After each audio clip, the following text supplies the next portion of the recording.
أعوذ بالله من الشيطان الرجيم. بسم الله الرحمن الرحيم. الحمد لله الذي أنزل على عبده الكتاب ولم يجعل له عوجا قيما لينذر بأسا شديدا من لدنه ويبشر المؤمنين الذين يعملون الصالحات أن لهم أجرا حسنا ماكثين فيه أبدا وينذر الذين قالوا اتخذ الله ولدا ما لهم به من علم ولا لآبائهم كبرت كلمة تخرج من أفواههم إن يقولون إلا كذبا فلعلك باخع نفسك على آثارهم إن لم يؤمنوا بهذا الحديث أسفا إنا جعلنا ما على الأرض زينة لها لنبلوهم أيهم أحسن عملا وإنا لجاعلون ما عليها صعيدا جرزا أم حسبت أن أصحاب الكهف والرقيم كانوا من آياتنا عجبا إذ أوى الفتية إلى الكهف فقالوا ربنا آتنا من لدنك رحمة وهيئ لنا من أمرنا رشدا فضربنا على آذانهم في الكهف سنين عددا ثم بعثناهم لنعلم أي الحزبين أحصى لما لبثوا أمدا نحن نقص عليك نبأهم بالحق إنهم فتية آمنوا بربهم وزدناهم هدى وربتنا على قلوبهم إذ قاموا فقالوا ربنا رب السماوات والأرض لن ندعو من دونه إلها لقد قلنا إذا شططا هؤلاء قوم اتخذوا من دونه آلهة لولا يأتون عليهم بسلطان بين فمن أظلم ممن افترى على الله كذبا وإذ اعتزلتموهم وما يعبدون إلا الله فأووا إلى الكهف ينشر لكم ربكم من رحمته ويهيئ لكم من أمركم مرفقا وترى الشمس إذا تلعت تزاور عن كهفهم ذات اليمين وإذا غربت تقرضهم ذات الشمال وهم في فجوة منه ذلك من آيات الله من يهد الله فهو المهتد ومن يضلل فلن تجد له وليا مرشدا وتحسبهم أيقاظا وهم رقود ونقلبهم ذات اليمين وذات الشمال وكلبهم باسط ذراعيه بالوصيد لو اطلعت عليهم لوليت منهم فرارا ولملئت منهم رعبا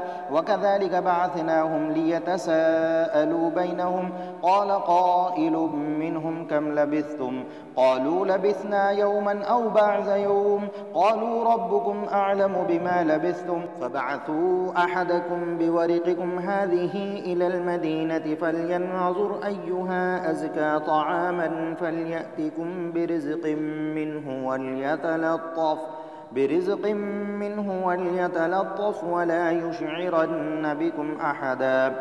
إنهم إن يظهروا عليكم يرجموكم أو يعيدوكم في ملتهم ولن تفلحوا إذا أبدا وكذلك أعثرنا عليهم ليعلموا أن وعد الله حق وأن الساعة لا ريب فيها إذ يتنازعون بينهم أمرهم فقالوا بنوا عليهم بنيانا ربهم أعلم بهم قال الذين غلبوا على أمرهم لنتخذن عليهم مسجدا سيقولون ثلاثة رابعهم كلبهم ويقولون خمسة وسادسهم كلبهم رجما بالغيب ويقولون سبعة وثامنهم كلبهم قل ربي أعلم بعدتهم ما يعلمهم إلا قليل فلا تمار فيهم إلا مراء ظاهرا ولا تستفت فيهم منهم أحدا ولا تقولن لشيء إني فاعل ذلك غدا إلا أن يشاء الله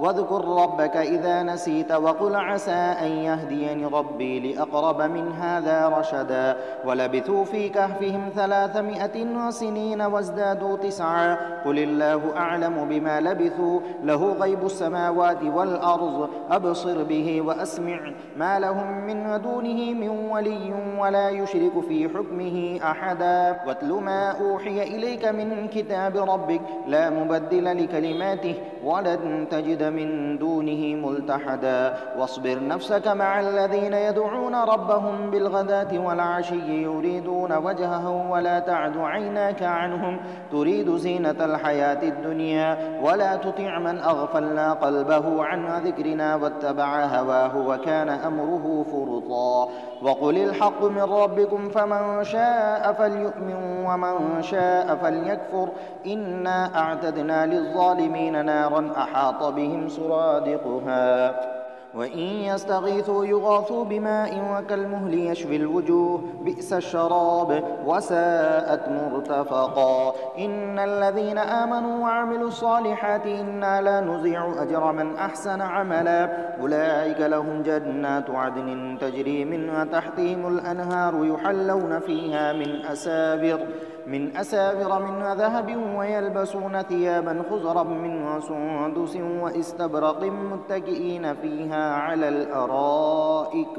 نعم الثواب وحسنت مرتفقا واضرب لهم مثل الرجلين جعلنا لأحدهما جنتين من أعناب وحففناهما بنخل وجعلنا بينهما زرعا كلتا الجنتين آتت أكلها ولم تظلم منه شيئا وفجرنا خلالهما نهرا وكان له ثمر فقال لصاحبه وهو يحاوره أنا أكثر منك مالا وأعز نفرا ودخل جنته وهو ظالم لنفسه قال ما أظن أن تبيد هذه أبدا وما أظن الساعة قائمة ولئن رددت إلى ربي لأجدن خيرا منها منقلبا قال له صاحبه وهو يحاوره أكفرت بالذي خلقك من تراب ثم من نطفة ثم سواك رجلا لكن هو الله ربي ولا أشرك بربي أحدا ولولا إذ دخلت جنتك قلت ما شاء الله لا قوة إلا بالله إن ترني أنا أقل منك مالا وولدا فعسى ربي أن يؤتيني خيرا من جنتك ويرسل عليها حسبانا من السماء فتصبح سعيدا زلقا أو يصبح ماؤها غورا فلا تستطيع له طلبا وأحيط بثمره فأصبح يقلب كفيه على ما أنفق فيها وهي خاوية على عروشها ويقول يا ليتني لم أشرك بربي أحدا ولم تكن له فئة ينصرونه من دون الله وما كان منتصرا هنالك الولاية لله الحق هو خير ثوابا وخير عقبا واضرب لهم مثل الحياة الدنيا كماء إن أنزلناه من السماء فاختلط به نبات الأرض فأصبح هشيما تذروه الرياح وكان الله على كل شيء مقتدرا المال والبنون زينة الحياة الدنيا والباقيات الصالحات خير عند ربك ثوابا وخير أملا ويوم نسير الجبال وترى الأرض بارزة وحشرناهم فلم نغادر منهم أحدا وعرضوا على ربك صفا لقد جئتمونا كما خلقناكم أول مرة بل زعمتم أن لن نجعل لكم موعدا ووزع الكتاب فترى المجرمين مشفقين مما فيه ويقولون يا ويلتنا ما لهذا الكتاب لا يغادر صغيرة ولا كبيرة إلا أحصاها ووجدوا ما عملوا حاضرا ولا يظلم ربك أحدا وإذ قلنا للملائكة اسجدوا لآدم فسجدوا إلا إبليس كان من الجن ففسق عن أمر ربه أفتتخذونه وذريته أولياء من دوني وهم لكم عدو بئس للظالمين بدلا ما أشهدتهم خلق السماوات والأرض ولا خلق أنفسهم وما كنت متخذ المضلين عضدا ويوم يقول نادوا شركائي الذين زعمتم فدعوهم فلم يستجيبوا لهم وجعلنا بينهم موبقا ورأى المجرمون النار فظنوا أنهم واقعوها ولم يجدوا عنها مصرفا ولقد صرفنا في هذا القرآن للناس من كل مثل وكان الإنسان أكثر شيء جدلا وما منع الناس أن يؤمنوا إذ جاءهم الهدى ويستغفروا ربهم إلا أن تأتيهم سنة الأولين أو يأتيهم العذاب قبلا وما نرسل المرسلين إلا مبشرين ومنذرين ويجادل الذين كفروا بالباطل ليدحضوا به الحق واتخذوا آياتي وما أنذروا هزوا ومن أظلم ممن ذكر بآيات ربه فأعرض عنها ونسي ما قدمت يداه إنا جعلنا على قلوبهم أكنة أن يفقهوه وفي آذانهم وقرا وإن تدعهم إلى الهدى فلن يهتدوا إذا أبدا وربك الغفور ذو الرحمة لو يؤاخذهم بما كسبوا لعجل لهم العذاب بل لهم موعد لن يجدوا من دونه موئلا وتلك القرى أهلكناهم لما ظلموا وجعلنا لمهلكهم موعدا وإذ قال موسى لفتاه لا أبرح حتى أبلغ مجمع البحرين أو أمضي حقبا فلما بلغا مجمع بينهما نسيا حوتهما فاتخذ سبيله في البحر سربا فلما جاوزا قال لفتاه آتنا غداءنا لقد لقينا من سفرنا هذا نصبا قال أرأيت إذ أوينا إلى الصخرة فإني نسيت الحوت وما أنسانيه إلا الشيطان أن أذكره واتخذ سبيله في البحر عجبا قال ذلك ما كنا نبغ فارتدا على آثارهما قصصا فوجدا عبدا من عبادنا آتيناه رحمة من عندنا وعلمناه من لدنا علما قال له موسى هل أتبعك على أن تعلمني مما علمت رشدا قال إنك لن تستطيع معي صبرا وكيف تصبر على ما لم تحط به خبرا قال ستجدني إن شاء الله صابرا ولا أعصي لك أمرا قال فإن اتبعتني فلا تسألني عن شيء حتى أحدث لك منه ذكرا فانطلقا حتى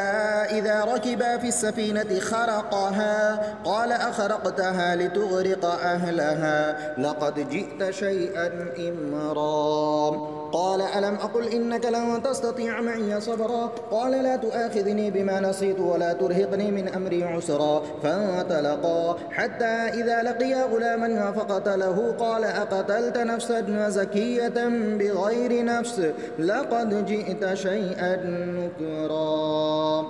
قال ألم أقل لك إنك لن تستطيع معي صبرا قال إن سألتك عن شيء بعدها فلا تصاحبني قد بلغت من لدني عذرا فانطلقا حتى إذا أتيا أهل قرية استطعما أهلها فأبوا أن يضيفوهما فوجدا فيها جدارا يريد أن ينقض فأقامه قال لو شئت لاتخذت عليه أجرا قال هذا فراق بيني وبينك سأنبئك بتأويل ما لم تستطيع عليه صبرا أما السفينة فكانت لمساكين يعملون في البحر فأردت أن أعيبها وكان وراءهم ملك يأخذ كل سفينة غصبا وأما الغلام فكان أبواه مؤمنين فخشينا أن يرهقهما طغيانا وكفرا فأردنا أن يبدلهما ربهما خيرا منه زكاة وأقرب رحما وأما الجدار فكان لغلامين يتيمين في المدينة وكان تحته كنز لهما وكان أبوهما صالحا فأراد ربك أن يبلغا أشدهما ويستخرجا كنزهما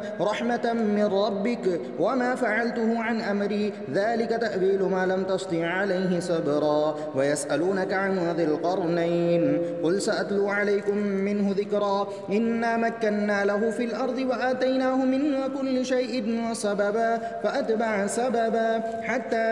إذا بلغ مغرب الشمس وجدها تغرب في عين حمئة ووجد عندها قوما قلنا يا ذا القرنين إما أن تعذب وإما أن تتخذ فيهم حسنا قال أما من ظلم فسوف نعذبه ثم يرد إلى ربه فيعذبه عذابا نكرا وأما من آمن وعمل صالحا فله جزاء الحسنى وسنقول له من أمرنا يسرا ثم أتبع سببا حتى إذا بلغ مطلع الشمس وجدها تطلع على قوم لم نجعل لهم من دونها سترا كذلك وقد أحطنا بما لديه خبرا ثم أتبع سببا حتى إذا بلغ بين السدين وجد من دونهما قوما لا يكادون يفقهون قولا قالوا يا ذا القرنين إن يأجوج ومأجوج مفسدون في الأرض فهل نجعل لك خرجا على أن تجعل بيننا وبينهم سدا قال ما مكني فيه ربي خير فأعينوني بقوة أجعل بينكم وبينهم ردما آتوني زبر الحديد حتى